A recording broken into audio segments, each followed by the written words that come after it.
إن الحمد لله نحمده ونستعينه ونستغفره ونعوذ بالله من شرور أنفسنا ومن سيئات أعمالنا من يهده الله فلا مضل له ومن يضلل فلا هادي له وأشهد أن لا إله إلا الله وحده لا شريك له وأشهد أن محمدا عبده ورسوله أما بعد فإن خير الحديث كتاب الله وخير الهدي هدي محمد صلى الله عليه وعلى آله وسلم وشر الأمور محدثاتها وكل محدثة بدعة وكل بدعة ضلالة وكل ضلالة في النار قال الله تبارك وتعالى وفي السماء رزقكم وما توعدون۔ میرے محترم دینی بھائیوں، نوجوان ساتھیوں اور قابل احترام ماں اور بہنوں، رزق انسان کی بنیادی ضرورت ہے۔ اللہ رب العالمین نے انسان کو دنیا میں پیدا کیا، پیدا کرنے کے بعد انسان کی ضرورتیں رکھیں، کھانا پینا لباس، اسی طرح سے اور بہت ساری ضرورتیں۔ اللہ تعالیٰ نے دنیا میں انسان کے لیے بہت ساری چیزوں کا انتظام کیا اور اپنی قدرت سے انسان کے لیے ان چیزوں کے اس تک پہنچنے کا نظام بنایا۔ بادلوں کا سفر کر کے بستیوں تک جانا، پانی برسانا، پھر زمین میں ڈھلان کا قانون رکھنا کہ ایک علاقے سے پانی بہہ کے دوسرے علاقوں تک جائے، ندی نالے بہتے رہیں اور علاقوں میں پانی پہنچے۔ اسی طرح سے اللہ تعالیٰ نے زمین کو ایسا بنایا کہ زمین میں اناج بویا جا سکے اور ایک بیج سے کئیوں بیج پیدا ہوں اور بڑی بڑی فصلیں، لہلہاتے کھیت اور فصلیں تیار ہوں۔ انسان کے جسم کا نظام ایسا بنایا کہ اسے وقت پر بھوک لگتی ہے، پیاس لگتی ہے، اور کھانے پینے کی چیزوں میں اللہ تعالیٰ نے یہ صلاحیت رکھی کہ جب انسان کھائے پیے تو اس کی بھوک مٹے، اس کی پیاس بجھے۔ اس کے علاوہ اور بہت ساری ضرورتیں انسان کی ہیں۔ اللہ رب العالمین نے ضرورتیں بھی پیدا کی اور ضرورتوں کے پورا کرنے کا انتظام بھی کیا۔ رزق انسان کی بہت بڑی ضرورت ہے، چاہے وہ نیسیسٹیز ہوں، بنیادی ضرورتیں ہوں، یا وہ لگژری ہو، زینت کی چیزیں ہوں، یا اسی طرح سے سواری ہو، یا اس طرح کی اور بہت ساری چیزیں ہوں، گھر ہو، چھت اور دیواریں اور قالین، اور اسی طرح سے وہ ساری چیزیں جو انسان کے گھر کی زینت بنتی ہیں، اس کے لیے لباس کے طور پر زینت بنتی ہیں، اس کو سردی گرمی سے بچانے والے جوڑے، یا اسی طرح سے تقریبات میں پہننے کے لیے زیورات اور جوڑے، یہ ساری چیزیں رزق ہیں اور انسان کی ضرورت ہیں، اور انسان ان کے حاصل کرنے کے لیے ہمیشہ فکر مند رہتا ہے۔ ان کی چاہت انسان کے دل میں اور اس کی فکر انسان کے ذہن پر ہر وقت سوار رہتی ہے۔ انسان کو پیدا کرنے کے بعد اللہ تعالیٰ نے اس کے وجود کو باقی رکھنے کے لیے ان تمام چیزوں کا انتظام دنیا میں کیا۔ رزق بہت ضروری چیز ہے، اس لیے کہ رزق اور مال، دولت، پیسہ، گھر، موٹر گاڑی، لباس، کھانا پینا، ان چیزوں کی تلاش میں انسان بہت دور تک بھی نکل جاتا ہے۔ اس کا معاملہ ہلکا نہیں ہے، رزق کا معاملہ بڑا سنگین ہے۔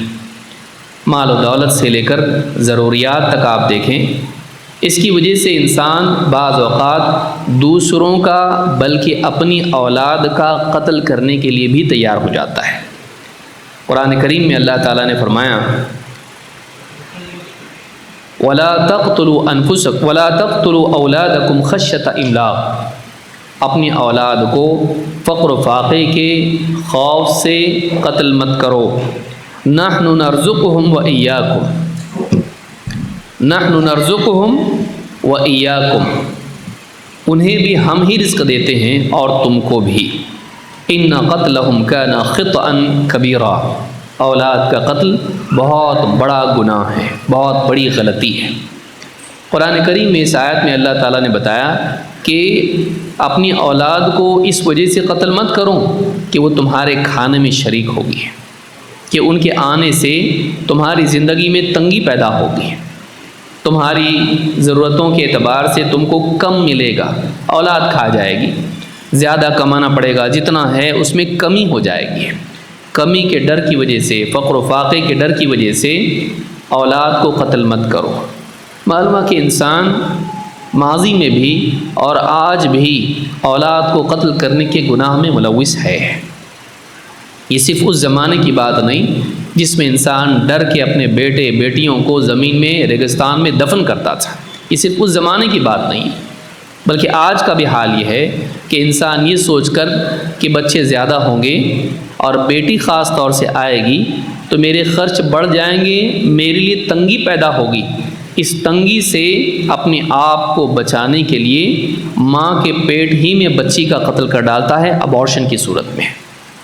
تو یہ آج بھی ہوتا ہے اور پڑھے لکھوں میں بھی ہوتا ہے، بلکہ ان میں زیادہ ہوتا ہے۔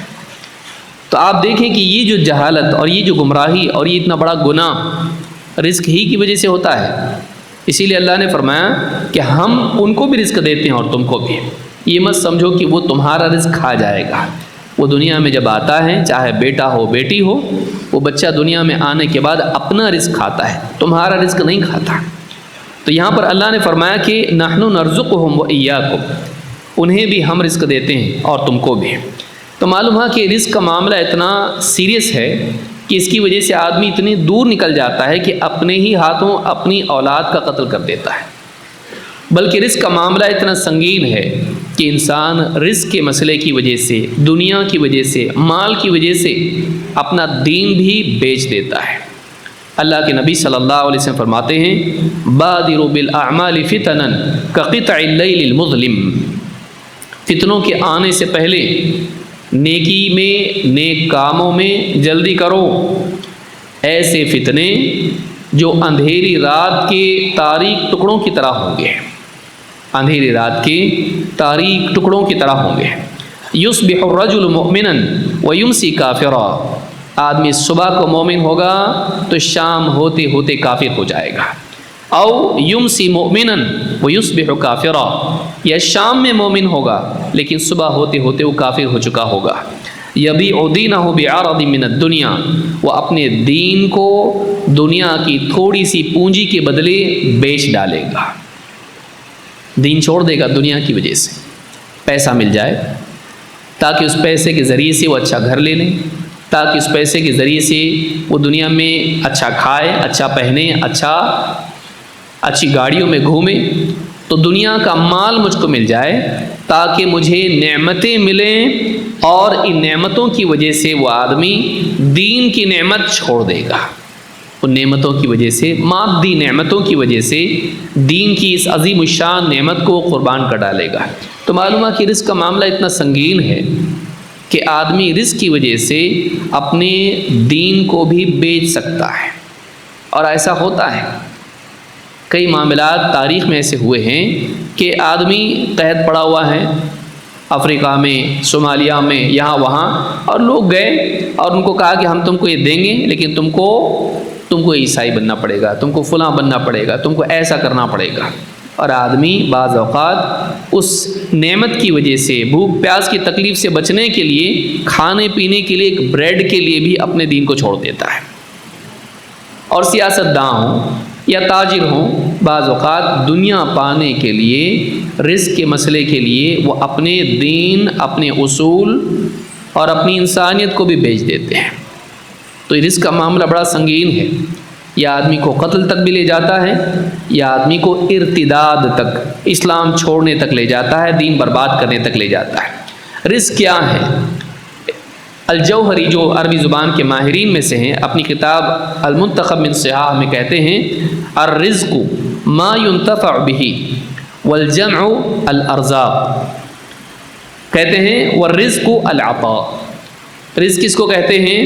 ایسی چیز جس سے آدمی فائدہ اٹھائے، جو انسان کے لیے نفع بخش ہو، چاہے وہ کھانے کے اعتبار سے ہو، لباس کے اعتبار سے ہو، دوائی ہو، زینت ہو، یا سواری ہو، جس میں انسان کا فائدہ ہو، ایسی چیز کو جس سے فائدہ اٹھایا جائے اس کو رزق کہتے ہیں۔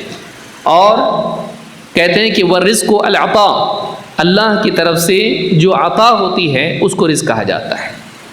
اگر اس اعتبار سے آپ دیکھیں تو وہ ساری نعمتیں جو دنیا میں ہم کو ملی ہوئی ہیں، چاہے وہ ظاہری ہوں چاہے وہ باطنی ہوں، چاہے وہ مادی ہوں یا معنوی ہوں، جیسے کھانا پینا مادی نعمت ہے، ظاہری نعمت ہے، لیکن علم، ایمان، تقوی، دین اور سکون قلب یہ باطنی نعمتیں ہیں جو انسان کو اندر محسوس ہوتی ہیں۔ یہ ساری چیزیں رزق میں آتی ہیں۔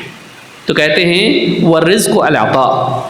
اسی طرح سے ابن فارس کہتے ہیں فالرزق عطاء اللہ جل ثناؤہ، رزق کہتے ہیں اللہ جل ثناؤہ کی عطا کو، اللہ نے جو کچھ عطا کیا ہے وہ سب کا سب رزق ہے۔ پھر اسی اعتبار سے اگر آپ دیکھیں تو ماں کے پیٹ سے لے کر دنیا میں آنے تک اور دنیا کے بعد آخرت میں جنت میں جا کر بھی انسان اللہ تعالیٰ کے رزق کا حقدار ہوتا ہے یا محتاج ہوتا ہے۔ جنت میں بھی اس کے لیے کیا ہوگا؟ رزق ہوگا، ایسا رزق جو رزق کریم جس کو کہا گیا ہے، وہاں بھی انسان اللہ کے رزق کا محتاج ہوگا۔ تو رزق اللہ کی عطا اور اس کی طرف سے ملنے والی نعمتوں کو کہتے ہیں۔ رزق کا مالک اللہ ہے۔ ہمارے پاس وقت کم اس لیے ہم تیزی سے گزریں گے، بہت ساری باتیں ہیں جس کو ہم کو سمجھنے کی کوشش کرنا ہے۔ رزق کا مالک اللہ ہے۔ آج کے ہماری خطاب کا عنوان بھی یہ ہے کہ رزق کا مالک صرف اللہ ہے، یعنی رزق صرف اللہ دیتا ہے، اللہ کے سوا کسی اور کے ہاتھ میں رزق نہیں ہے، اللہ کے سوا کسی اور کی طرف سے رزق نہیں ملتا ہے، اللہ ہی کی طرف سے رزق آتا ہے۔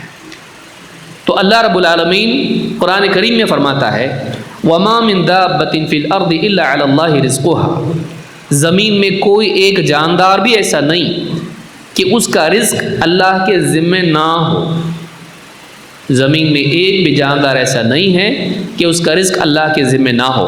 معلوم ہوا کہ چاہے وہ آسمان میں اڑنے والے پرندے ہوں، زمین پر چلنے پھرنے دوڑنے رینگنے والے جاندار ہوں، کیڑے مکوڑے ہوں، یا اسی طرح سے پانی میں تیرنے والی مچھلیاں اور دوسری مخلوقات ہوں، انسان ہو یا حیوانات ہوں، پالتو جانور ہو یا جنگلی جاندار ہوں، چھوٹے بڑے ہر جانور کی، جاندار کی جس میں حیات ہے، اس کی حیات کی بقا کے لیے رزق اللہ کے ذمے ہے۔ اللہ نے فرمایا وَمَا مِن دَابَّةٍ فِي الْأَرْضِ إِلَّا عَلَى اللَّهِ رِزْقُهَا، رزق کا ذمہ اللہ نے لیا ہے اور اللہ اس کو عطا کرتا ہے۔ اسی طرح سے اللہ نے فرمایا وَكَأَيٍّ مِّن دَابَّةٍ لَا تَحْمِلُ رِزْقَهَا، کتنے ہی جاندار ایسے ہیں کہ جو اپنا رزق لے کے نہیں گھومتے، ان کے ساتھ ان کا رزق نہیں ہوتا ہے۔ اللہ یرزقها وإیاکم، اللہ تعالیٰ ان تمام جانداروں کو رزق دیتا ہے اور تم کو بھی۔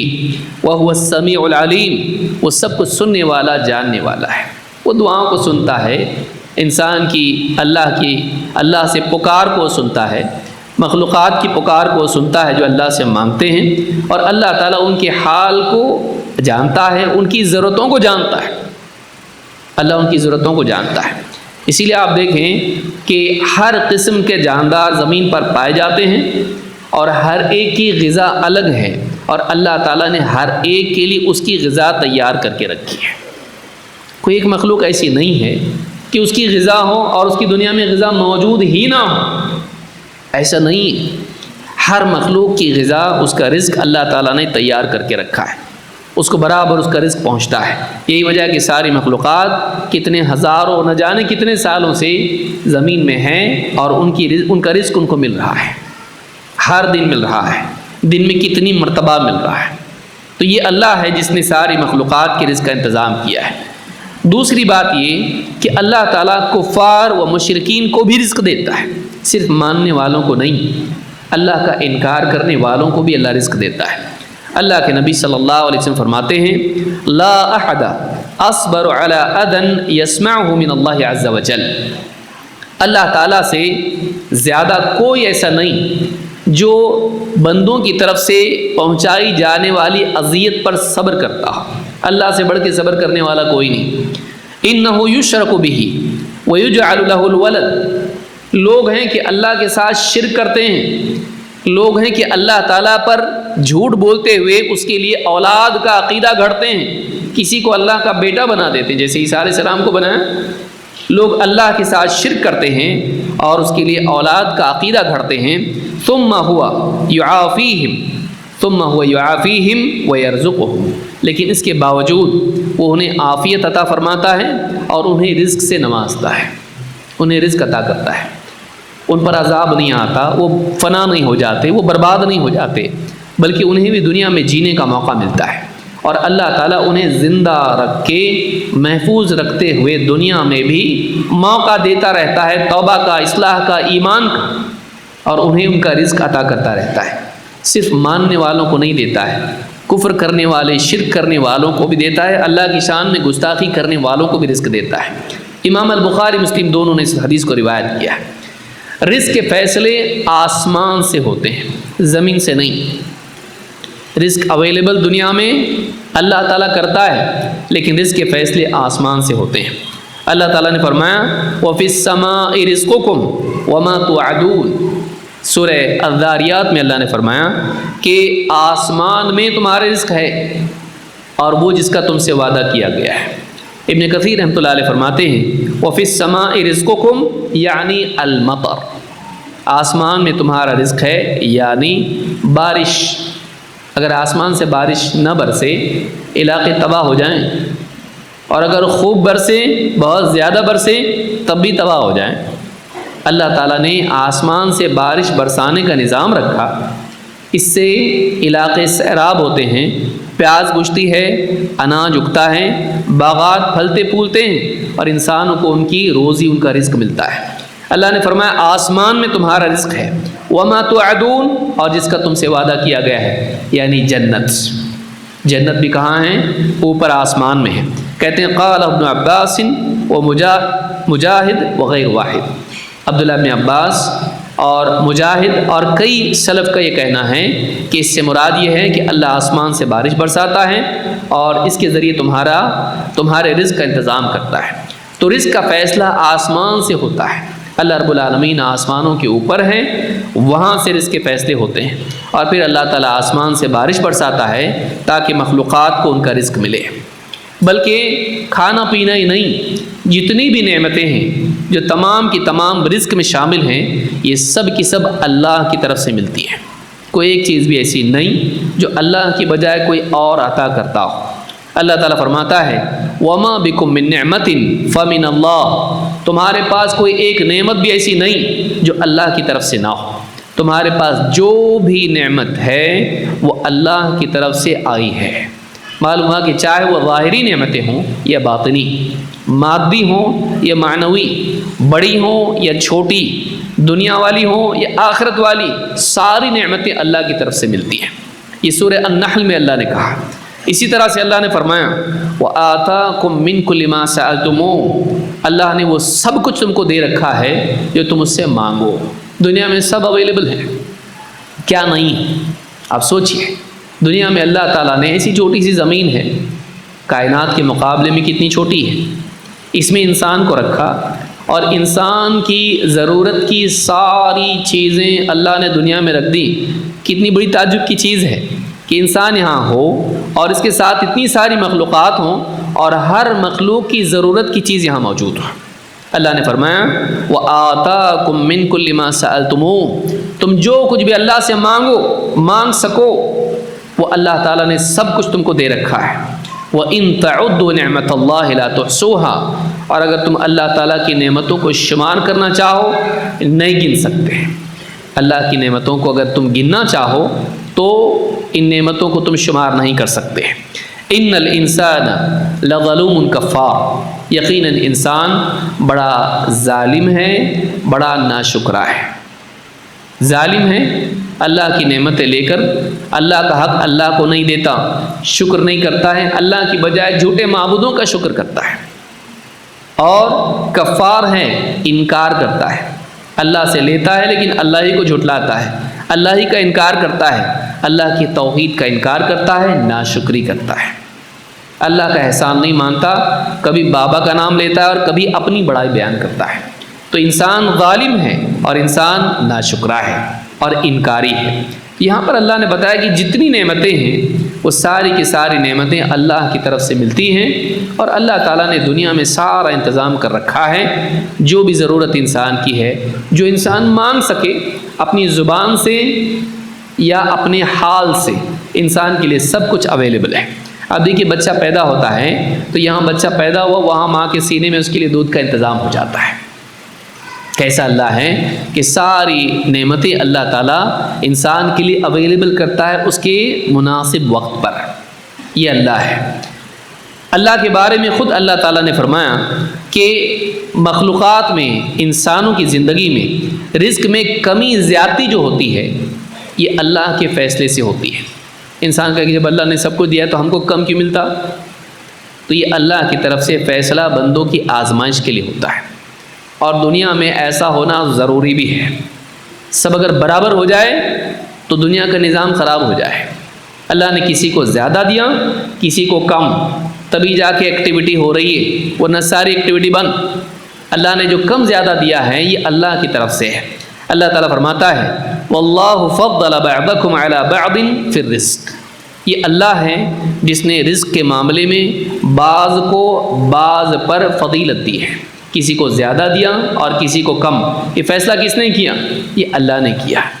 تو اللہ تعالیٰ نے کسی کو زیادہ دیا ہے اور کسی کو کم، چاہے مختلف قسم کی نعمتیں ہوں، صلاحیتیں ہر ایک کی الگ الگ ہیں، عقل کے اعتبار سے بات کرنے کی صلاحیت ہو، جسمانی اعتبار سے صلاحیت ہو، یا اسی طرح سے اخلاقی اعتبار سے یا جذبات کے اعتبار سے جو کچھ بھی جس کو ملا ہے سب برابر نہیں ہے۔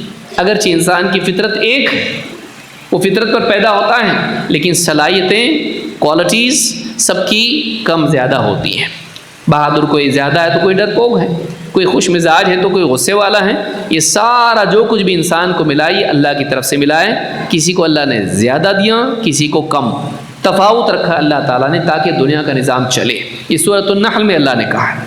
اللہ تعالیٰ فرماتا دوسری جگہ پر ان ربک یبسط الرزق لمن یشاء ویقدر، یہ تیرا رب ہے کہ جس کے لیے چاہتا ہے رزق کو پھیلا دیتا ہے، وسیع کر دیتا ہے، کشادہ کرتا ہے، زیادہ کرتا ہے، اور جس کے لیے چاہتا ہے اس کو سمیٹ دیتا ہے، تنگ کر دیتا ہے، کم کر دیتا ہے۔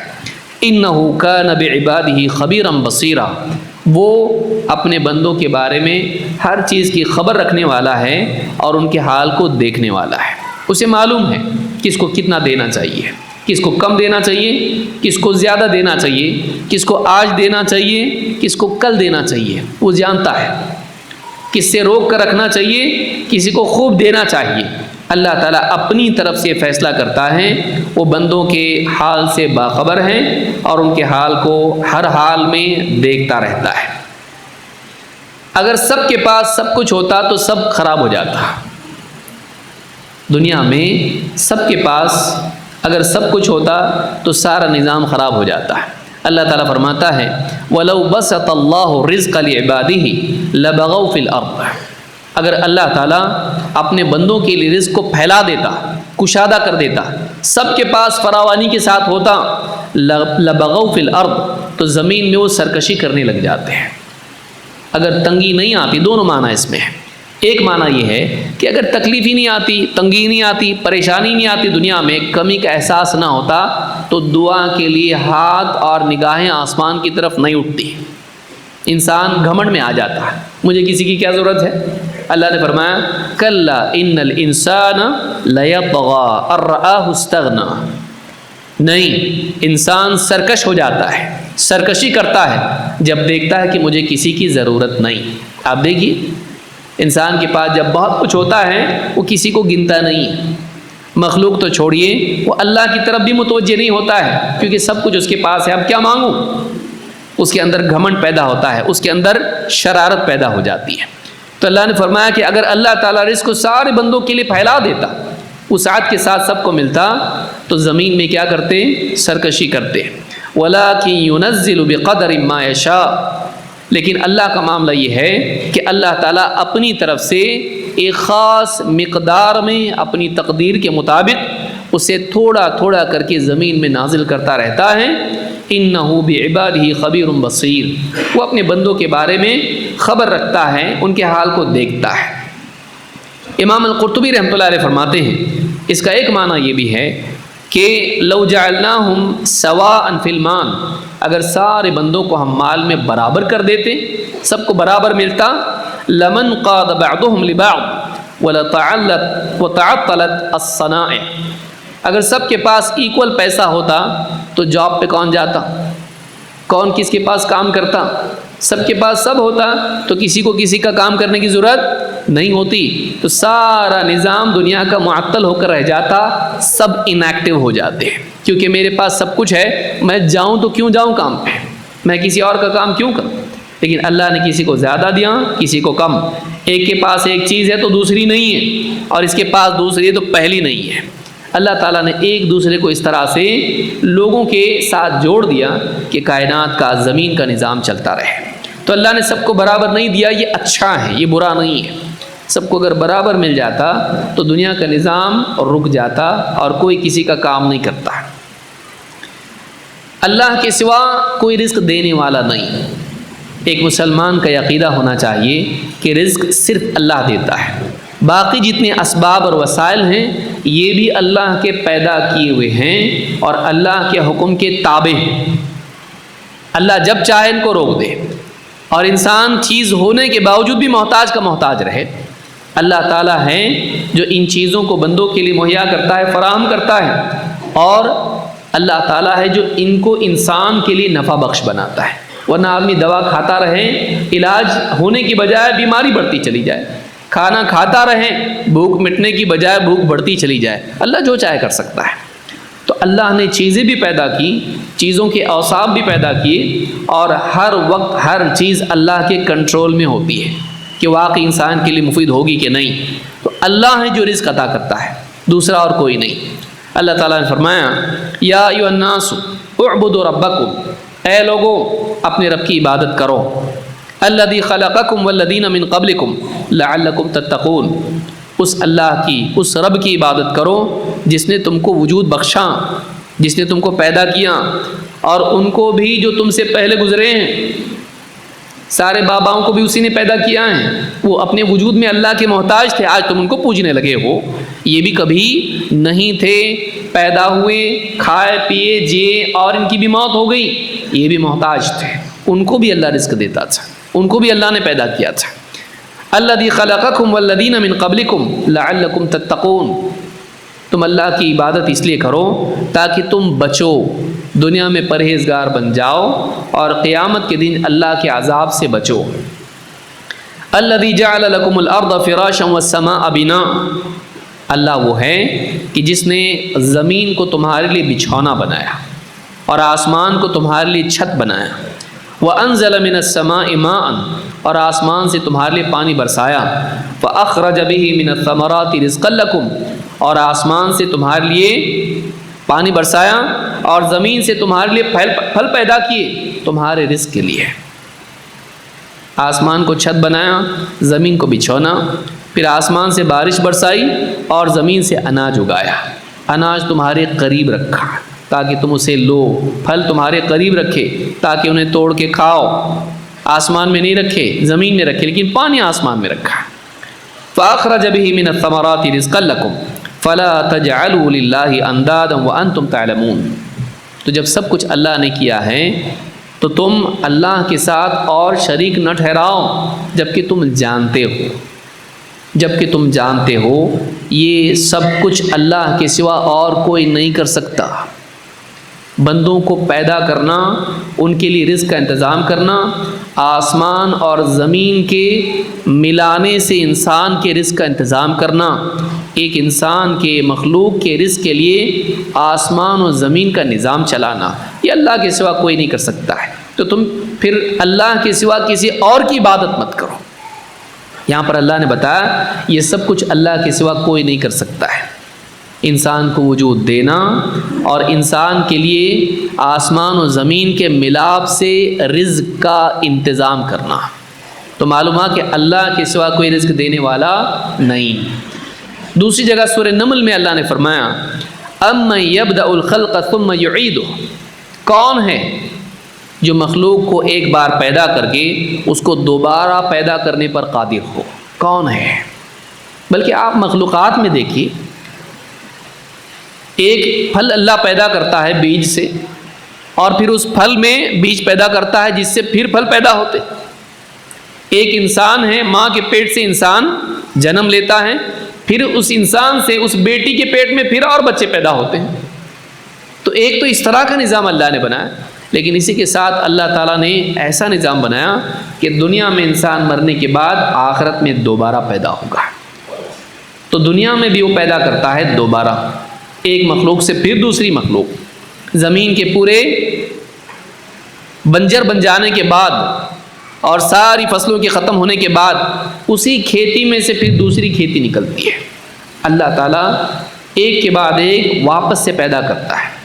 تو وہی اللہ قادر ہے کہ مرنے کے بعد بھی دوبارہ انسان کو پیدا کرے. اَمَّن يَبْدَأُ الْخَلْقَ ثُمَّ يُعِيدُهُ، کون ہے جو مخلوق کو پیدا کرتا ہے، اس کی ابتدا کرتا ہے، اس کی تخلیق کی، اور پھر اس کے بعد دوبارہ اس کا اعادہ کرتا ہے، ریپیٹ کرتا ہے اس کی کریشن کو. وَمَن يَرْزُقُكُم مِّنَ السَّمَاءِ وَالْأَرْضِ، اور کون ہے جو آسمان و زمین سے تم کو رزق دیتا ہے.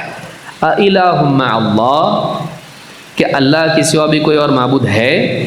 قُلْ هَاتُوا بُرْهَانَكُمْ إِن كُنتُمْ صَادِقِينَ، اے نبی آپ کہیے لاؤ اپنی دلیل اگر واقعی تم اپنی بات میں اپنے دعوے میں سچے ہو. اگر تم کہتے ہو کہ اللہ کے سوا بھی کوئی معبود ہے، دلیل لاؤ. کون ہے جو یہ کر سکتا ہے کہ مخلوق کو وجود بخشے اور آسمان و زمین کا نظام چلا کے انسان کے لیے رزق کا انتظام کرے؟ کون کر سکتا ہے؟ کوئی اور نہیں کر سکتا ہے. تو یہ اللہ تعالیٰ ہے جو انسان کے رزق کا، مخلوقات کے رزق کا انتظام کرتا ہے. ابن قیم رحمۃ اللہ علیہ فرماتے ہیں وَهَذِهِ قَاعِدَةُ الْقُرْآنِ، یہ قرآن کا قاعدہ ہے.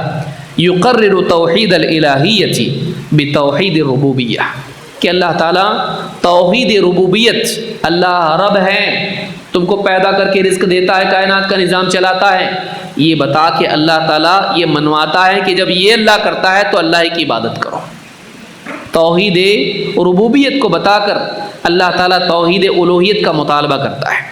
فیقرر کونہ معبودا وحدہ بکونہ خالقا رازقا وحدہ، اللہ تعالیٰ یہ ثابت کرتا ہے کہ اکیلا اللہ ہی معبود ہے، عبادت کا حقدار ہے، یہ بتا کر کہ اکیلا اللہ ہی خالق اور رازق ہے. معلوم ہے کہ قرآن میں ہم کو یہ بتایا گیا ہے کہ اکیلا اللہ خالق ہے اور اکیلا اللہ رازق ہے. خالق ہے، مخلوق کے وجود کی شروعات اس نے کی. رازق ہے، مخلوق کے وجود کی بقا کے لیے اس نے رزق کا انتظام کیا. تو وجود کی ابتدا بھی اللہ نے کی اور وجود کی بقا کے لیے رزق کا انتظام بھی اللہ نے کیا. یہ اللہ ہے جو پیدا کرتا ہے اور زندہ باقی رکھتا ہے. اللہ کے سوائے کوئی نہیں کرتا ہے. اللہ کے سوا جن کو لوگوں نے معبود بنا رکھا ہے جھوٹے معبود ہیں، یہ رزق کے مالک نہیں ہیں، وہ رزق نہیں دیتے ہیں. اللہ نے فرمایا وَيَعْبُدُونَ مِن دُونِ اللَّهِ مَا لَا يَمْلِكُ لَهُمْ رِزْقًا مِنَ السَّمَاوَاتِ وَالْأَرْضِ. اللہ نے فرمایا وَيَعْبُدُونَ مِن دُونِ اللَّهِ، یہ مشرکین اللہ کے سوا اوروں کی عبادت کرتے ہیں. مَا لَا يَمْلِكُ لَهُمْ رِزْقًا مِنَ السَّمَاوَاتِ وَالْأَرْضِ شَيْئًا وَلَا يَسْتَطِيعُونَ، ایسوں کی عبادت کرتے ہیں جو آسمان و زمین سے ان کے لیے کسی ایک چیز کا بھی بطور رزق انتظام نہیں کر سکتے، نہ کھانے کا، نہ کپڑے کا، نہ پینے کا، نہ کسی اور چیز کا. جتنوں کی عبادت کرتے ہیں، جو اللہ کے سوا جن کو یہ پوجتے ہیں، یہ ان کے لیے کسی ایک چیز کا بھی آسمان و زمین سے بطور رزق انتظام نہیں کر سکتے ہیں. ولا یستطیعون، اور کر سکتے بھی نہیں، نہ کرتے ہیں نہ کر سکتے ہیں، نہ کرتے ہیں واقعتاً، نہ کر سکتے ہیں، نہ ان میں استطاعت اتنی ہے، یہ نہیں کر سکتے. تو اللہ تعالیٰ نے اللہ کے علاوہ جن کو پوجا جاتا ہے اللہ تعالیٰ نے ان کے لیے نفی کی، کہا یہ رزق کا انتظام نہ کرتے ہیں نہ کر سکتے ہیں. یہ سورہ النحل میں اللہ نے کہا. اسی طرح سے اللہ نے فرمایا، میں بہت تیزی سے گزر رہا ہوں کیونکہ باتیں زیادہ ہیں اور وقت ہمارے پاس بہت کم ہے، ورنہ ایک ایک بات اتنی زبردست ہے اس کو بہت سمجھایا جا سکتا ہے، اتنا ٹائم ہمارے پاس نہیں ہے. اس کے بعد مجھ کو اور بتانا ہے کہ رزق کے اسباب کیا ہیں. اللہ سے رزق لے، ہم بولیں گے یہ ٹھیک ہے مان تو نہیں اللہ دیتا ہے، لیکن اللہ سے لینے کے لیے راستہ کیا ہے، کریں کیا کہ رزق ملے، بڑھے اور برکت آئے اس میں، تو وہ بھی تو ہم کو دیکھنا چاہیے. اس کو بھی ہم لوگ انشاءاللہ وقت رہا تو دیکھیں گے. اللہ تعالیٰ نے فرمایا اللہ الذی خلقکم ثم رزقکم، اللہ ہی ہے جس نے تم کو پیدا کیا اور تمہارے لیے رزق کا انتظام کیا. ثم یمیتکم ثم یحییکم، پھر وہ تمہیں موت دے گا، پھر دوبارہ تمہیں زندہ کرے گا۔ هل من شرکائکم من یفعل من ذلکم من شیء، کیا جن کو تم نے اللہ کا شریک بنا رکھا ہے، تمہارے یہ شریک کیا ان میں سے کوئی ایک کام بھی کر سکتے ہیں کہ تم کو پیدا کیا، تمہارے رزق کا انتظام کیا، تم کو موت دے کے پھر تم کو زندہ کر سکے؟ کوئی ہے جو تمہارے شریکوں میں سے، تمہارے معبودوں میں سے کر سکتا ہو؟ سبحانہ وتعالی عما یشرکون، پاک ہے اللہ اس شرک سے جس کا ارتکاب یہ لوگ کر رہے ہیں، جس شرک میں یہ لوگ پڑے ہوئے ہیں کہ اللہ کے سوا دوسروں کو شریک بنا رکھا ہے اللہ کے ساتھ۔ اللہ تعالیٰ ان کے اس گھڑے ہوئے شرک سے پاک ہے، کوئی اور نہیں کر سکتا ہے۔ ان کے خیال میں ہے کہ یہ لوگ کرتے ہیں، حقیقت میں وہ لوگ نہیں کرتے، وہ خود محتاج ہے اللہ کے، اپنے وجود میں اور اپنے وجود کی بقا میں، اپنے وجود کی ارتقاء میں۔ اللہ کے سوا کوئی نہیں جو وجود دینے والا اور رزق دینے والا۔ اس سورہ روم میں اللہ نے کہا اگر اللہ تعالیٰ رزق روک لے تو کوئی دے نہیں سکتا ہے، اگر اللہ تعالیٰ رزق روک دے تو کوئی رزق دے نہیں سکتا ہے۔ اللہ تعالیٰ فرماتا ہے امن ھذا الذی یرزقکم ان امسک رزقہ، ذرا بتاؤ تو صحیح وہ اللہ جو تم کو رزق دیتا ہے اگر وہ رزق روک لیں تو کوئی اور ہیں جو اللہ کے سوا رزق دے؟ اگر اللہ ہی روک دے، اگر اللہ ہی رزق کو روک لے تو کوئی اور ہے جو تم کو رزق دے سکتا؟ نہیں دے سکتا ہے۔ جب بارش رک جاتی ہے قومیں پریشان ہوتی، بڑی بڑی حکومتیں کچھ نہیں کر پاتی ہیں، علاقے کے علاقے خراب ہو جاتے ہیں، مہنگائی بڑھ جاتی ہے اور سارے مسائل بڑھ جاتے ہیں، ہر چیز پر بارش کا اثر پڑتا ہے۔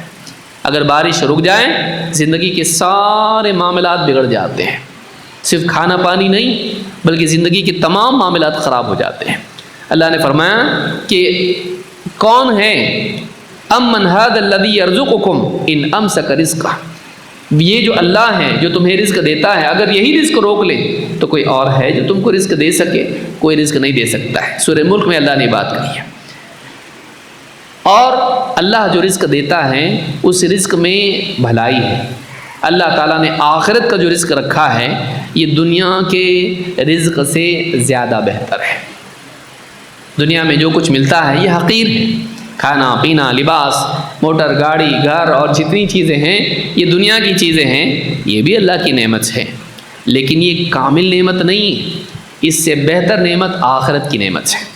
تو بعض اوقات آدمی دنیا کے رزق کی خاطر آخرت کے رزق سے محرومی کے دروازے کھولتا ہے، اپنی بے دینی کی وجہ سے اور اپنے کفر کی وجہ سے، کہ دنیا پانے کے لیے، جیسے آپ نے سنا یبیع دینہ بعرض من الدنیا، آدمی دنیا کی چیزوں کو پانے کے لیے دین کو بیچ دے گا۔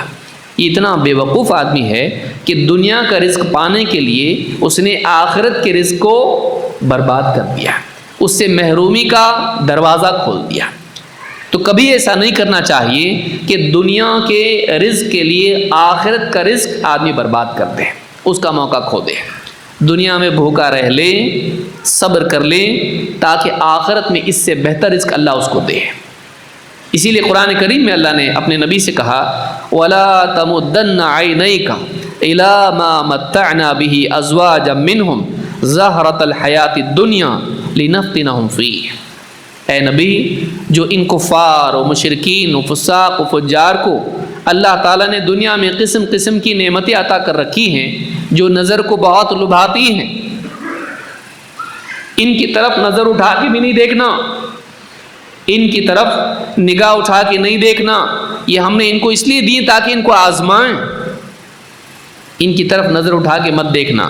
اور آگے کیا فرمایا وَرِزْقُ رَبِّكَ خَيْرٌ وَأَبْقَىٰ، اے نبی آپ کے رب کا رزق زیادہ بہتر ہے، زیادہ باقی رہنے والا ہے۔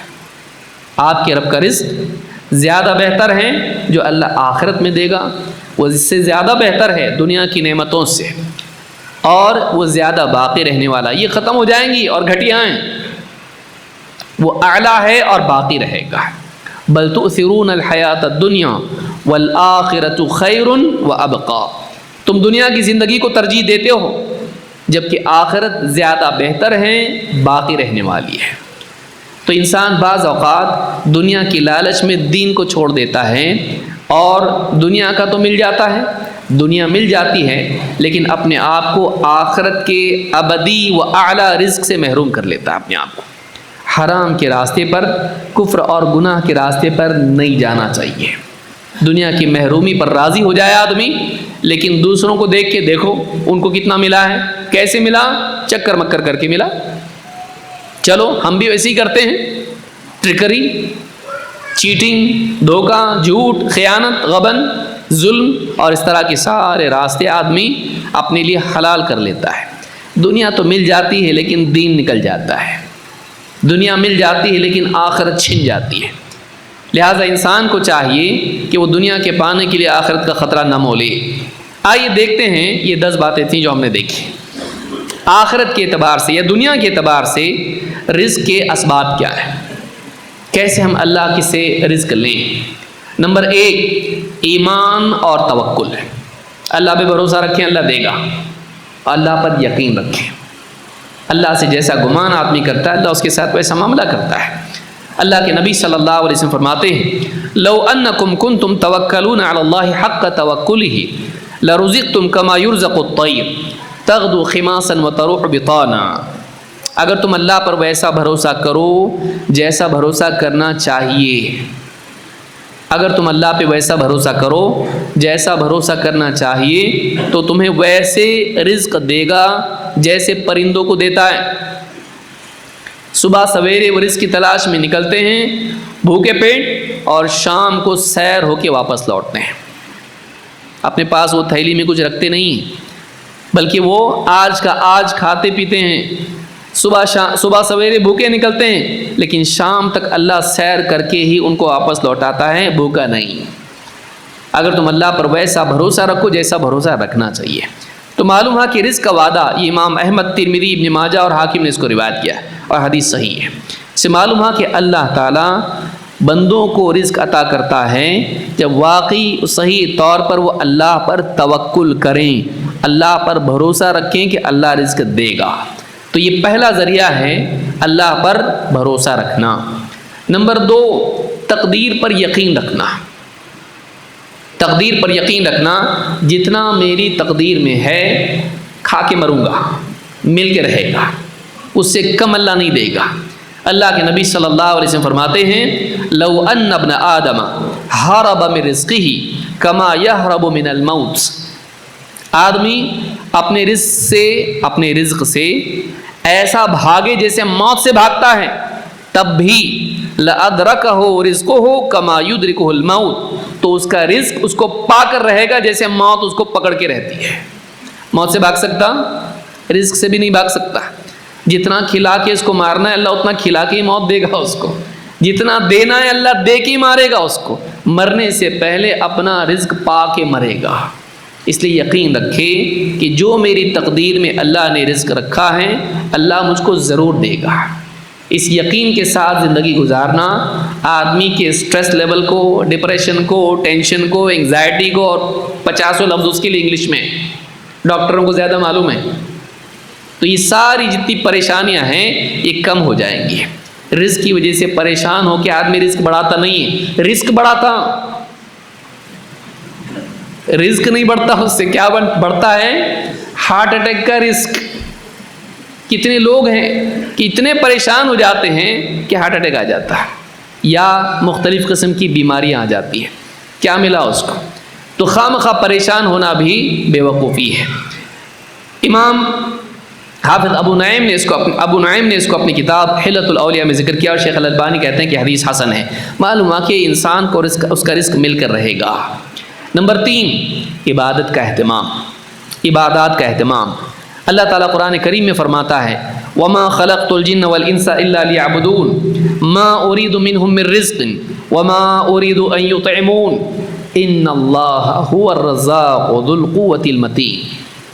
اللہ تعالیٰ نے جب انسان کے پیدائش کا مقصد ذکر کیا عبادت، تو اللہ تعالیٰ نے رزق کا وعدہ بھی کیا۔ اللہ نے فرمایا میں نے جنات اور انسانوں کو صرف اس لیے پیدا کیا ہے کہ وہ میری ہی عبادت کریں، کسی اور کی نہیں، اور یہی ان کی زندگی کا مقصد ہے، توحید۔ ما اريد منهم من رزق، میں نہیں چاہتا، میرا ارادہ یہ نہیں کہ میرے لیے رزق کا انتظام کریں یا یہ اپنی زندگی رزق کی تلاش میں کھپا دیں. وما اريد ان يطعمون، نہ یہ چاہتا ہوں کہ مجھے کھلائیں، نہ یہ چاہتا ہوں کہ مجھے کھلائیں. ان اللہ هو الرزاق ذو القوة المتین، یہ تو اللہ ہیں جو الرزاق ہے، بڑی قوت والا ہے، بہت سخت ہے، شدید ہے. اللہ نے عبادت کا ذکر کیا اور رزق کا وعدہ کیا. تو معلوم ہے کہ اللہ سے رزق پانے کا، یہ سورہ ذاریات کی آیت ہے، اللہ سے رزق پانے کا ایک راستہ اللہ کی عبادت کا اہتمام ہے.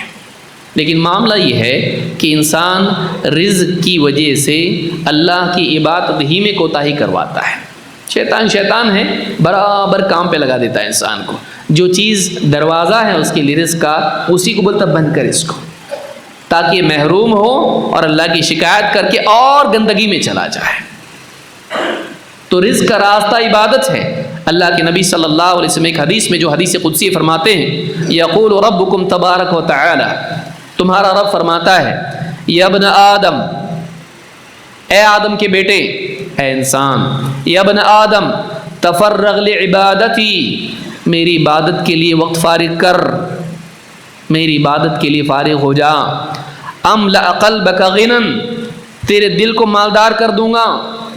واملأ یدیک رزقا، اور تیرے ہاتھوں میں رزق رکھ دوں گا، بھر دوں گا. املأ، بھر دینا. اے ابن آدم، میری عبادت کے لیے وقت نکال، اپنے آپ کو تیار کر میری عبادت اور بندگی کے لیے. میں تیرے دل کو محتاجی سے دور کر دوں گا اور تیرے ہاتھوں میں رزق دوں گا، بھر دوں گا اس کو. یا ابن آدم لا تبعد منی، اے ابن آدم مجھ سے دور مت جا، مجھ سے دور مت جا. اگر تو ایسا کرے گا فَأَمْلَأْ قَلْبَكَ فَقْرًا، تیرے دل کو میں محتاجی کے احساس سے بھر دوں گا. وَأَمْلَأْ يَدَيْكَ شُغْلًا، اور تیرے ہاتھوں کو کام میں بزی کر دوں گا. محنت کرے گا، ہاتھ میں آئے گا کچھ بھی نہیں، اور دل میں محتاجی کا احساس رہے گا چاہے ملے. فقیر وہ ہے جو فقیر ہونے کا احساس رکھے، چاہے اس کے پاس کروڑوں سے ہو. کمی کا احساس آدمی کو فقیر بناتا ہے، کمی نہیں، کمی کا احساس آدمی کو فقیر بناتا ہے. تو کہا کہ اگر تو میری عبادت کے لیے فارغ ہوگا، میں تیرے دل کو غنی کر دوں گا، تیرے دل سے محتاجی کا احساس نکال دوں گا اور تیرے ہاتھوں کو رزق سے بھر دوں گا. یدیک، دونوں ہاتھ میں رزق تجھ کو دوں گا. تو معلوم ہے کہ اللہ کی عبادت رزق کا دروازہ کھولتی ہے. امام احمد، ترمذی، ابن ماجہ نے اس کو روایت کیا، اور اسی طرح سے حاکم نے، اور الفاظ حاکم کے ہیں. اسی لیے آپ دیکھیں گے قرآن میں دو عبادتیں، قرآن و سنت میں دو عبادتیں ہیں جن کو رزق کا ذریعہ بتایا گیا ہے. اس کے علاوہ بھی عبادات ہیں لیکن دو خاص طور سے. اللہ تعالیٰ فرماتا ہے وَأْمُرْ أَهْلَكَ بِالصَّلَاةِ وَاصْطَبِرْ عَلَيْهَا، اے نبی اپنے گھر والوں کو نماز کا حکم دیجئے اور خود بھی اس کا اہتمام کیجئے. نماز. لا نسألك رزقا، ہم آپ سے رزق نہیں چاہتے. نحن نرزقک، ہم آپ کو رزق دیتے ہیں. والعاقبۃ للتقویٰ، اور اچھا انجام تقویٰ والوں کے لیے ہے. یہ سورہ طٰہٰ کی آیت ہے. ابن کثیر رحمۃ اللہ علیہ آیت کے ضمن میں کہتے ہیں اذا اقمت الصلاۃ اتاک الرزق من حیث لا تحتسب، اگر تم نماز قائم کرو گے تو اللہ تعالیٰ ایسی جگہ سے تم کو رزق دے گا جہاں سے تمہارا گمان بھی نہیں ہوگا. تو معلوم ہے کہ نماز رزق کا ذریعہ ہے، لیکن شیطان انسان کو کس بات پر آمادہ کرتا ہے؟ وہ رزق کی وجہ سے نماز ہی کو برباد کرتا ہے. ارے دکان پہ بیٹھنے کو کوئی نہیں ہے، اچھی بات ہے، تو دکان پہ ہی بیٹھے رہے گا، نماز چھوڑ دے گا. تو رزق کی وجہ سے نماز برباد کرتا ہے، جبکہ نماز ہی کی وجہ سے رزق ملتا ہے. تو شیطان اکثر یہ کرتا ہے کہ جو خیر کا ذریعہ ہوتا ہے اسی کو برباد کرتا ہے تاکہ آدمی خیر سے محروم رہے، اور بتاتا یہ خیر کا ذریعہ ہے، یہ خیر کا ذریعہ ہے. اسی طرح سے دوسرا عمل آپ دیکھیں جس کے بارے میں گمان ہوتا کہ اس سے پیسہ بہت جاتا، حج اور عمرہ، یہ بھی رزق کا ذریعہ ہے. اس کو کم کیجیے، تھوڑا سا بینگ ہو رہی ہے آواز. اللہ کے نبی صلی اللہ علیہ وسلم فرماتے ہیں تابعوا بین الحج والعمرہ، حج اور عمرہ ایک کے بعد ایک کرتے رہو. فَإِنَّهُمَا يَنْفِيَانِ الْفَقْرَ وَالذُّنُوبَ، اس لیے کہ حج اور عمرہ انسان کے فقر اور اس کے گناہوں کو اس طرح سے مٹاتے ہیں كَمَا يَنْفِي الْكِيرُ خَبَثَ الْحَدِيدِ وَالذَّهَبِ وَالْفِضَّةِ، جیسے بھٹی لوہا سونا چاندی کے میل کو پاک صاف کر دیتی ہے، یعنی سونے چاندی کو اور لوہے کو گندگی سے میل کچیل سے پاک صاف کر دیتی ہے۔ بھٹی میں جب ڈالتے ہیں تو پاک ہو جاتا ہے، وہ اس کی گندگی نکل جاتی ہے، ملاوٹ کچرا سب نکل جاتا ہے۔ تو انسان کے لیے حج اور عمرہ ایسا ہے گناہوں سے پاکی کے لیے اور فقر سے نجات کے لیے، جیسے بھٹی ہوتی ہے کہ انسان اس میں جب لوہا سونا چاندی ڈالتا ہے تو پاک صاف ہو جاتا ہے۔ تو یہاں بھی بتایا گیا ہے کہ حج اور عمرہ انسان کے فقر کو مٹاتا ہے۔ لوگ کیسا بولتے ہیں اتنا خرچہ، اتنا خرچہ کریں گے تو کیا ہو جائیں گے، غریب ہو جائیں گے، نہیں ہوتے۔ اللہ تعالیٰ رزق اس کے ذریعے دیتا ہے۔ تو جہاں انسان کا گمان فیل ہو جاتا ہے وہاں حق شروع ہوتا ہے۔ ہم گمان کی بنیاد پر دین کے بارے میں نہیں سوچیں، اپنی عقل نہیں لڑائیں، قرآن و حدیث کا مطالعہ کریں۔ تو یہ جو حدیث ہے امام احمد، ترمذی اور نسائی نے اس کو روایت کیا ہے۔ نمبر 4، رزق کا ذریعہ کیا ہے؟ تقوی، حرام اور مشکوک رزق کے راستوں سے بچنا، حرام ذریعے سے رزق نہیں کمانا۔ اللہ تعالیٰ حرام سے بچنے پر رزق دیتا ہے۔ اللہ تعالیٰ قرآن کریم میں فرماتا ہے وَمَن يَتَّقِ اللَّهَ يَجْعَل لَّهُ مَخْرَجًا وَيَرْزُقْهُ مِنْ حَيْثُ لَا يَحْتَسِبُ، جو اللہ تعالیٰ سے ڈر کے تقوی شعار بن جاتا ہے، متقی پرہیزگار بنتا ہے، حرام سے گناہوں سے بچنے والا بنتا ہے، یجعل لہ مخرجا، اللہ تعالیٰ اس کے لیے مصیبت سے نکلنے کا راستہ بناتا ہے۔ تنگی، پریشانی، ٹینشن، مصیبت، اللہ تعالیٰ اس مصیبت سے نکلنے کا راستہ بناتا ہے۔ وَيَرْزُقْهُ مِنْ حَيْثُ لَا يَحْتَسِبُ، اور اس کو ایسی جگہ سے رزق دیتا ہے جہاں سے اس کا گمان بھی نہیں ہوتا ہے۔ کس کے لیے؟ جو تقوی اختیار کرتا ہے، حرام سے گناہوں سے بچتا ہے اللہ کے ڈر کی وجہ سے، اللہ سے ڈر کے حرام سے بچتا، اللہ اس کے لیے رزق کا انتظام کرتا ہے۔ کہاں سے؟ اس کا گمان بھی نہیں ہوتا ہے، اس کی سیٹنگ کے باہر سے، اس کی کیلکولیشن کے باہر سے اللہ اس کو دیتا ہے۔ وَمَن يَتَوَكَّلْ عَلَى اللَّهِ فَهُوَ حَسْبُهُ، اور جو اللہ پر بھروسہ رکھے اللہ اس کے لیے کافی ہو جاتا ہے۔ جو اللہ پر بھروسہ رکھے اللہ تعالیٰ اس کے لیے کافی ہوتا ہے، کسی اور کا محتاج بننے نہیں دیتا۔ تو معلوم ہے کہ تقوی رزق کا ذریعہ ہے، ایسی جگہ سے جہاں سے انسان کا گمان بھی نہ ہو، بلکہ یہ فرد کے لیے نہیں، یہ پورے سماج کے لیے بھی قانون ہے۔ اللہ تعالیٰ فرماتا ہے وَلَوْ أَنَّ أَهْلَ الْقُرَىٰ آمَنُوا وَاتَّقَوْا لَفَتَحْنَا عَلَيْهِمْ بَرَكَاتٍ مِّنَ السَّمَاءِ وَالْأَرْضِ، اگر بستی والے جن کو اللہ نے ہلاک کیا ان کے کفر کی وجہ سے، ان کے گناہوں کی وجہ سے، اگر یہ بستی والے ایمان لے آتے اور تقوی والے بن جاتے تو ہم ان کے لیے آسمان اور زمین سے برکتوں کے دروازے کھول دیتے۔ آسمان سے زمین سے برکتوں کے دروازے کھول دیتے اگر یہ بس ایمان لے آتے اور تقوی والے بن جاتے ہیں۔ معلوم ہے کہ تقوی رزق کا راستہ ہے، ایمان رزق کا راستہ ہے۔ اپنے ایمان پر دھیان دینا چاہیے، اللہ پر یقین رکھنا چاہیے، اللہ پر توکل کرنا چاہیے، اور اسی طرح سے حرام سے بچنا چاہیے۔ نمبر 5، اللہ کے حکموں کو نہیں توڑنا، اللہ کے حکموں کو پورا کرنا، یہ بھی رزق کا ذریعہ ہے۔ اللہ تعالیٰ قرآن کریم میں فرماتا ہے وَلَوْ أَنَّهُمْ أَقَامُوا التَّوْرَاةَ وَالْإِنْجِيلَ وَمَا أُنزِلَ إِلَيْهِمْ مِنْ رَبِّهِمْ، ساری قوموں کے بارے میں، یہود، نصارہ، اہل ایمان، سب کے بارے میں بات ہو رہی ہے۔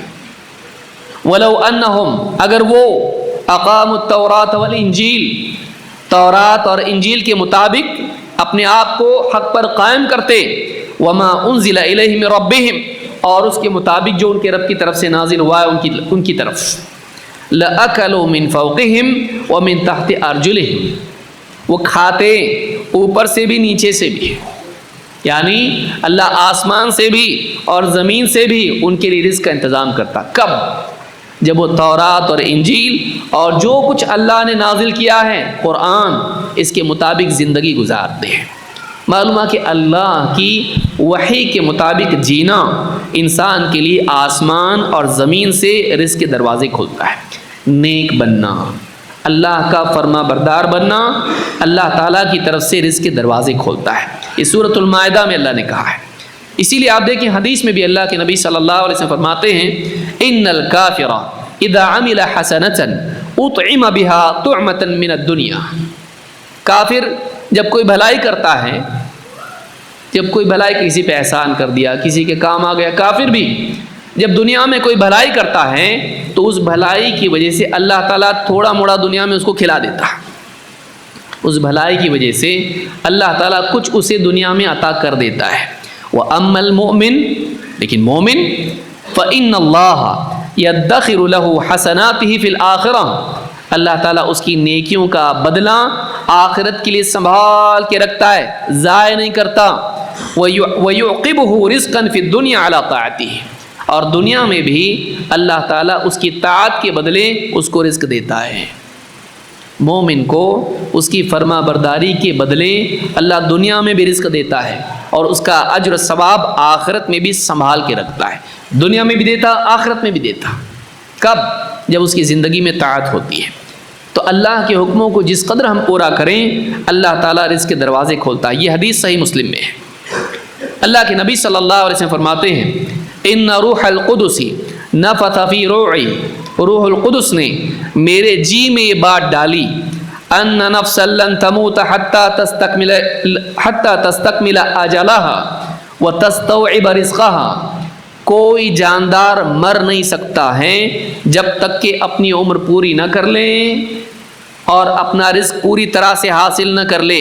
کوئی مر نہیں سکتا، وقت سے پہلے مرتا نہیں، اور کھانے سے پہلے جتنا اللہ نے تقدیر میں رکھا ہے مرتا نہیں.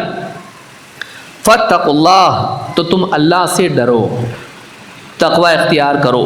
وَأَجْمِلُوا فِي الطَّلَبِ، اور رزق کی طلب میں صحیح طریقہ، اچھا طریقہ ہی اپناؤ، برا طریقہ نہیں. اجملو جمال سے اچھا طریقہ، اسی طریقے سے رزق حاصل کرو.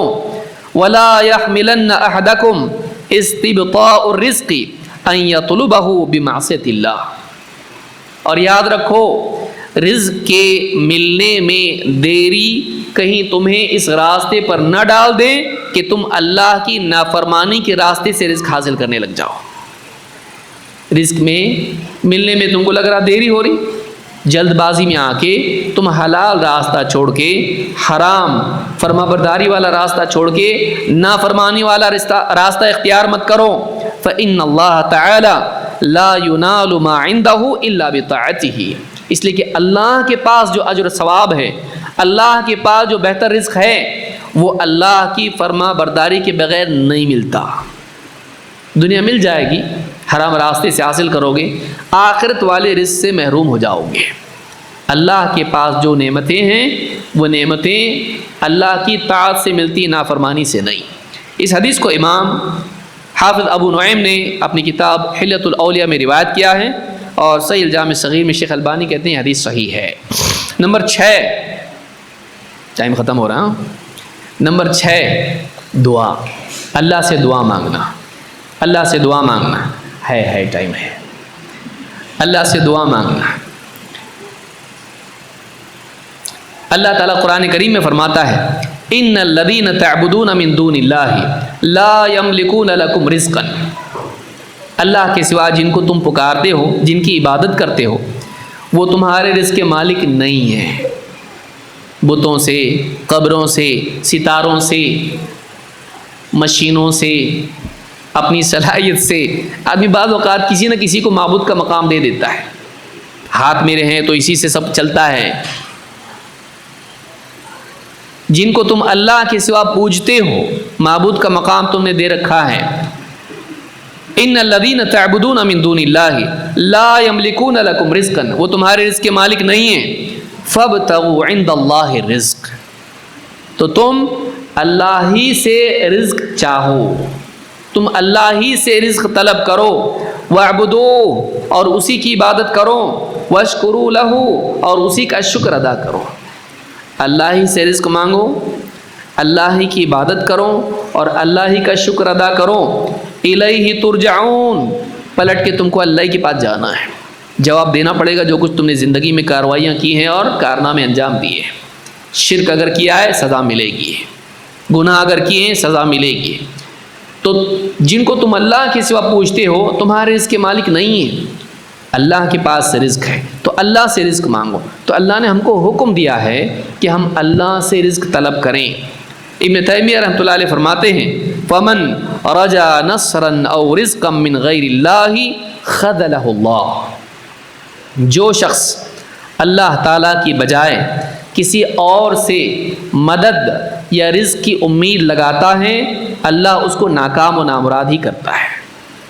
جو انسان اللہ کی بجائے کسی اور سے مدد اور رزق کی امید لگائے بیٹھتا ہے اللہ تعالیٰ اس کو ناکام کر دیتا ہے، اس کو ذلیل کر دیتا ہے۔ تو یہ بھی بہت یاد رکھنے کی چیز ہے، اللہ سے رزق مانگیں۔ اللہ تعالیٰ قرآن کریم میں اللہ نے ابراہیم علیہ السلام کا واقعہ ذکر کیا۔ ابراہیم علیہ السلام نے کیا دعا کی؟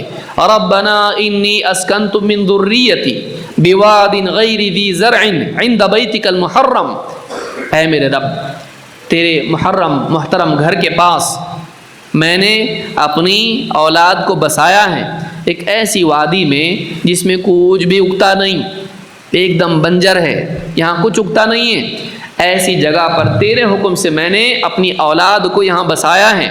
ربنا لیقیموا الصلاۃ، اے میرے رب اس لیے بسایا تاکہ یہ نماز قائم کریں، تیرے گھر میں تیری عبادت کریں تاکہ وہ نماز قائم کریں۔ فاجعل افئدۃ من الناس تہوی الیہم، تو اے اللہ بندوں کے دلوں کو ان کی طرف مائل کر دیں کہ یہ دوڑے دوڑے ان کی طرف چلے آئیں۔ وارزقہم من الثمرات، اور اے اللہ ان کو مختلف قسم کے پھلوں کا رزق عطا کر، لعلہم یشکرون، تاکہ وہ تیرا شکر کریں۔ اپنی اولاد کو، بیوی کو، بچے کو جب بسایا مکہ میں، جبکہ وہاں کچھ نہ آبادی تھی، نہ کچھ کھانا پینا تھا، پانی بھی نہیں تھا، تو اللہ سے دعا کس کی اے اللہ تیری عبادت کے لیے ان کو بسایا میں نے یہاں پر، تو ان کے رزق کے لیے اے اللہ ان کو رزق عطا فرما۔ اور آج آپ دیکھیے مکہ میں جا کے آپ دیکھیں گے جو یہاں نہیں ملتا وہاں ملتا، جو یہاں کھانے نہیں ملتا، دیکھنے بھی نہیں ملتا، وہاں کھانے ملتا، ساری نعمتیں وہاں موجود ہیں، آج تک ہیں، اللہ تعالیٰ نے ان کو عطا کیا ہے۔ یہ سورہ ابراہیم میں اللہ نے بتایا۔ ام سلمہ رضی اللہ تعالیٰ عنہ فرماتی ہیں ان النبی صلی اللہ علیہ وسلم کان یقول فی دبر الفجر، فجر کی نماز کے بعد اللہ کے نبی صلی اللہ علیہ وسلم یہ دعا کرتے تھے، اللہم انی اسألک علما نافعا وعملا متقبلا ورزقا طیبا۔ فجر کی نماز کے بعد یہ معمول تھا نبی صلی اللہ علیہ وسلم کا دعا کرنے کا، اے اللہ میں تجھ سے مانگتا ہوں کیا؟ نفع والا علم، ایسا عمل جو قبول ہو، اور ایسا رزق جو پاک ہو، حلال ہو، طیب ہو، عمدہ ہو۔ علم، عمل اور رزق، تینوں چیزیں بچا کیا، یہ ساری چیزیں میں تجھ سے مانگتا ہوں۔ تو امام احمد اور ابن ماجہ نے اس کو روایت کیا، اس دعا کا اہتمام کرنا چاہیے، ساتھ رزق کے لیے کوشش بھی کرنا چاہیے۔ اللہ تعالیٰ قرآن کریم میں فرماتا ہے فَإِذَا قُضِيَتِ الصَّلَاةُ فَانْتَشِرُوا فِي الْأَرْضِ وَابْتَغُوا مِنْ فَضْلِ اللَّهِ، جب جمعہ کی نماز ہو جائے تو زمین میں پھیل جاؤ اور اللہ کا فضل تلاش کرو، یعنی کام کاج چھوڑ کے جمعہ کی نماز کے لیے آؤ اور نماز پڑھو، اور جب نماز ہو جائے پھر سے اپنی تجارت میں، کھیتی باڑی میں چلے جاؤ اور اللہ کا فضل تلاش کرو۔ تو اللہ نے کوشش کرنے کا بھی یہاں پر کیا کیا؟ حکم دیا، دعا بھی کریں، کوشش بھی کریں۔ اس سورہ جمعہ کی آیت ہے، اللہ کے نبی صلی اللہ علیہ وسلم فرماتے ہیں لَأَن يَأْخُذَ أَحَدُكُمْ حَبْلَهُ، تم میں سے کوئی شخص اپنی رسی اٹھائے فَيَأْتِيَ بِحُزْمَةِ الْحَطَبِ عَلَى ظَهْرِهِ فَيَبِيعَهَا، اور جا کر پہاڑ سے، جنگل سے لکڑیاں کاٹ کے لائے، اس کا گٹھر باندھ کے لائے رسی میں اور اس کو بیچے، فَيَكُفَّ اللَّهُ بِهَا وَجْهَهُ، اور اس کے ذریعے سے اللہ تعالیٰ اس کے چہرے کو ذلت سے بچائے، یہ بہتر ہے اس سے خیر لہ من ان یسأل الناس اعطوہ او منعوہ، یہ زیادہ بہتر ہے اس سے کہ وہ لوگوں سے مانگنے لگے کہ پھر کوئی اس کو دے کوئی نہ بھی دے۔ تو یہاں پر آپ نے اس بات کی ترغیب دی کہ آدمی کم سے کم لکڑیاں کاٹ کے اس کا گٹھر باندھ کے بازار میں جا کے بیچے، یہ زیادہ اچھا ہے اس سے کہ وہ لوگوں سے مانگے، کوئی دے گا کوئی نہیں بھی دے گا، کبھی ملے گا کبھی نہیں بھی ملے گا، تو مانگنے کی بجائے وہ محنت کریں، اس کی ترغیب دی۔ تو معلوم ہے کہ رزق کا ایک ذریعہ یہ بھی ہے کہ آدمی محنت کرے، یہ عظیم الشان ذریعہ ہے، اور اسلام میں اسی کی ترغیب ہم کو دی گئی ہے۔ امام البخاری نے اس کو روایت کیا ہے۔ نمبر 8، صلہ رحمی، رشتہ داروں سے، ماں باپ سے، رشتہ داروں سے، اقربا سے، بھائی بہنوں سے اچھا سلوک کرنا، رشتہ جوڑے رکھنا، احسان کا سلوک ان کے ساتھ کرنا۔ اللہ کے نبی صلی اللہ علیہ وسلم فرماتے ہیں من سرہ ان یمد لہ فی عمرہ، جو آدمی اس بات کو پسند کرتا ہے کہ اللہ تعالیٰ اس کی عمر بڑھائے، اللہ تعالیٰ اس کی عمر میں برکت دے، اس کی عمر بڑھائے، وَيُزَادَ فِي رِزْقِهِ، اور اس کے رزق میں زیادتی کرے، اس کو زیادہ کر دے رزق کو اس کے، فَلْيَبَرَّ وَالِدَيْهِ، تو ماں باپ کے ساتھ اچھا سلوک کرے، فَلْيَبَرَّ وَالِدَيْهِ وَلْيَصِلْ رَحِمَهُ، اور رشتہ داروں سے رشتہ جوڑے رکھے، صلہ رحمی کرے، احسان کا سلوک کرے، اخلاق سے پیش آئے رشتہ داروں سے، ماں باپ کے ساتھ احسان کا سلوک کرے، رشتہ داروں سے رشتے ناطے جوڑ کے رکھے۔ جو چاہتا ہے کہ اس کی عمر اور اس کا رزق بڑھے، اس کو یہ کرنا چاہیے۔ امام احمد نے اس کو روایت کیا ہے۔ نمبر 9، توبہ و استغفار اور اللہ کا ذکر، اس کا اہتمام، ذکر اور توبہ و استغفار۔ اللہ کے نبی صلی اللہ علیہ وسلم ایک لمبی روایت ہے جس میں فرماتے ہیں ان نبی اللہ نوحا لما حضرت الوفات قال لابنہ، نوح علیہ السلام کی وفات کا وقت آیا، انہوں نے اپنے بیٹے کو کچھ نصیحت کی، اس میں سے ایک بات یہ تھی، کہا وسبحان اللہ وبحمدہ فإنها صلاة كل شيء وبها يرزق كل شيء۔ سبحان اللہ وبحمدہ، یہ ہر مخلوق کا ذکر ہے، اور اللہ تعالیٰ ان کلمات کے ذریعے سے رزق عطا فرماتا ہے ہر چیز کو، ہر جاندار کو۔ معلوم ہے کہ یہ جو ذکر ہے، اللہ کا ذکر، یہ رزق کا حاصل کرنے کا ذریعہ ہے۔ سبحان اللہ وبحمدہ۔ الادب المفرد میں امام البخاری نے روایت ذکر کی، تفصیلی روایت آپ کبھی اور انشاءاللہ اس کا ذکر ہم کریں گے۔ نوح علیہ السلام نے اپنی قوم کو بھی استغفار کی دعوت دی، استغفار اور توبہ سے بھی رزق بڑھتا ہے۔ فرماتے ہیں اللہ سے دعا کرتے ہوئے کہا فَقُلْتُ اسْتَغْفِرُوا رَبَّكُمْ إِنَّهُ كَانَ غَفَّارًا، اے اللہ میں نے اپنی قوم کو دعوت دی تو ان سے کہا اپنے رب سے استغفار کرو، اپنے گناہوں کی مغفرت طلب کرو، استغفار کرو، إِنَّهُ كَانَ غَفَّارًا، تمہارا رب بڑا مغفرت کرنے والا ہے، يُرْسِلِ السَّمَاءَ عَلَيْكُمْ مِدْرَارًا، جب تم استغفار کرو گے تو اللہ تعالیٰ آسمان سے لگاتار مناسب مقدار میں، مناسب اوقات میں بارش برسائے گا، مدرارا، آسمان سے بارش برسائے گا۔ وَيُمْدِدْكُمْ بِأَمْوَالٍ وَبَنِينَ، اور تمہیں مال اور اولاد کے ذریعے سے قوت دے گا۔ وَيَجْعَلْ لَكُمْ جَنَّاتٍ، تمہیں باغات عطا کرے گا۔ وَيَجْعَلْ لَكُمْ أَنْهَارًا، اور تمہارے لیے نہریں جاری کرے گا۔ کب؟ استغفار کرو گے۔ اولاد، مال، باغ، نہریں اللہ تم کو عطا کرے گا۔ کب؟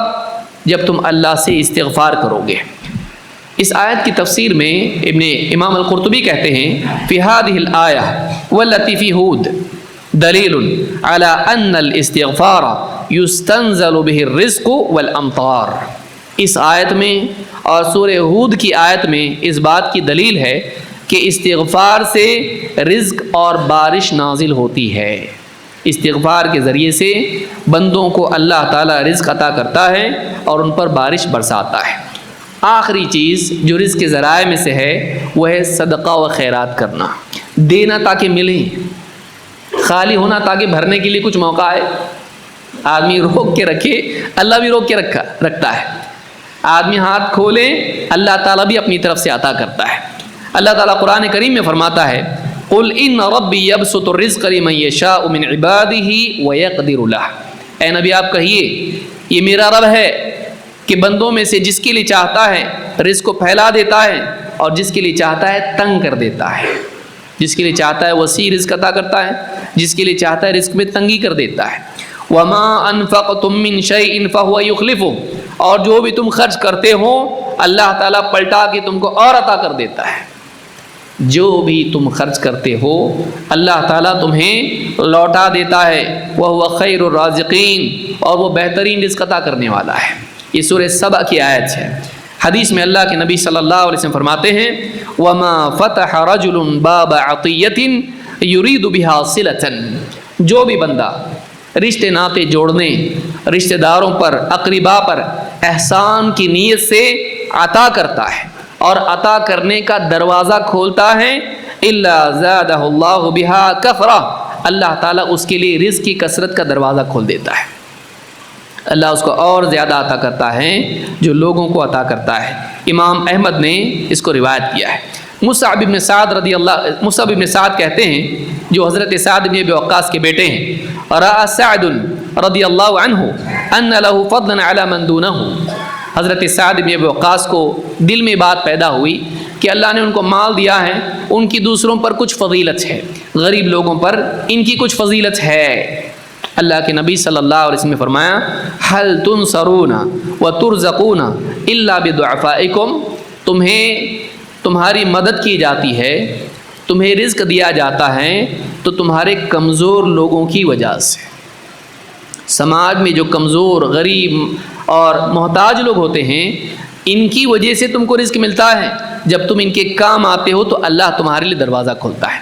تو سماج میں کمزور جو لوگ ہوتے ہیں، محتاج جو لوگ ہوتے ہیں، یہ بوجھ نہیں ہیں، یہ اللہ سے لینے کا ذریعہ ہے۔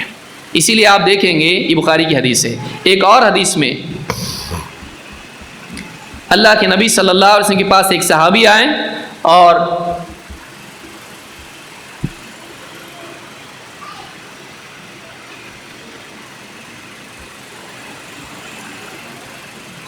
آپ کے پاس آ کے کہا، ان کا ایک بھائی تھا جو دین کا علم حاصل کرتا تھا اور وہ ہے جو کماتے تھے، تو اللہ کے نبی صلی اللہ علیہ وسلم کے پاس آئے اور کہا کہ انس بن مالک کہتے ہیں کان اخوان علی عہد نبی صلی اللہ علیہ وسلم، دو بھائی تھے اللہ کے نبی صلی اللہ علیہ وسلم کے زمانے میں، فکان احدهما یاتی النبی صلی اللہ علیہ وسلم والآخر یحترف، ایک دینی مجلس میں آ کے نبی صلی اللہ علیہ وسلم سے علم حاصل کرتا تھا اور دوسرا تجارت اور جو بھی کام کاج ہے اس میں مشغول رہتا تھا۔ فشک المحترف اخاہ الی النبی صلی اللہ علیہ وسلم، کام کاج کرنے والے نے جو دین کی مجلس میں آ کے نبی صلی اللہ علیہ وسلم کے پاس بیٹھتا تھا اس کی شکایت کی، یہ کچھ کرتا نہیں، آپ کے پاس آ کے دین سیکھتا ہے، یہیں بیٹھا رہتا ہے، شکایت کی۔ فقال النبی صلی اللہ علیہ وسلم لعلک ترزق بہ، شاید اسی کی وجہ سے تم کو رزق ملتا ہے کہ تم جو کماتے ہو، محنت کرتے ہو اور یہ علم حاصل کرتا ہے اور تم اس کو کھلاتے پلاتے ہو تو اللہ تعالیٰ اس کی وجہ سے تم کو رزق دیتا ہے۔ آج جو بھی مدارس ہیں، جو بھی طلباء ہیں، جو بھی دین کی خدمت کرنے والے ہیں، ان کے لیے آج جو بھی ہم زکوٰۃ یا جو بھی ہمارے مال میں سے نکال کے دیتے ہیں، یہ مت سمجھیے کہ یہ بوجھ ہیں، یہ تو کچھ کرتے نہیں ہیں اور ہم لوگ کام کاج کرتے ہیں خالی پڑھتے رہتے ہیں، نہیں، بلکہ یہ جو مدارس ہیں، یہ جو دین کی خدمت کرنے والے ہیں، یہ ان پر خرچ کرنا یہ دین کے لیے بلکہ دنیا کے لیے بھی ذریعہ ہے۔ اللہ تعالیٰ اس کے ذریعے سے رزق عطا فرماتا ہے۔ امام ترمذی نے اس روایت کو ذکر کیا اور یہ حدیث صحیح ہے۔ معلوم ہوا کہ غریبوں پر، فقیروں پر، محتاجوں پر، بلکہ دین کے راستے میں دین کو سیکھنے والے طلباء پر خرچ کرنا، دین کو سیکھنے والے طلباء پر خرچ کرنا، دین کی خدمت میں مشغول رہنے والوں پر خرچ کرنا، یہ بھی رزق کے پانے کا ذریعہ ہے۔ تو اللہ تعالی ہم سب کو اس بات کی توفیق عطا فرمائے اور حرام طریقوں سے بچ کے حلال طریقے سے رزق حاصل کرنے والا بنائے۔ اقول ھذا واستغفر اللہ لی ولکم۔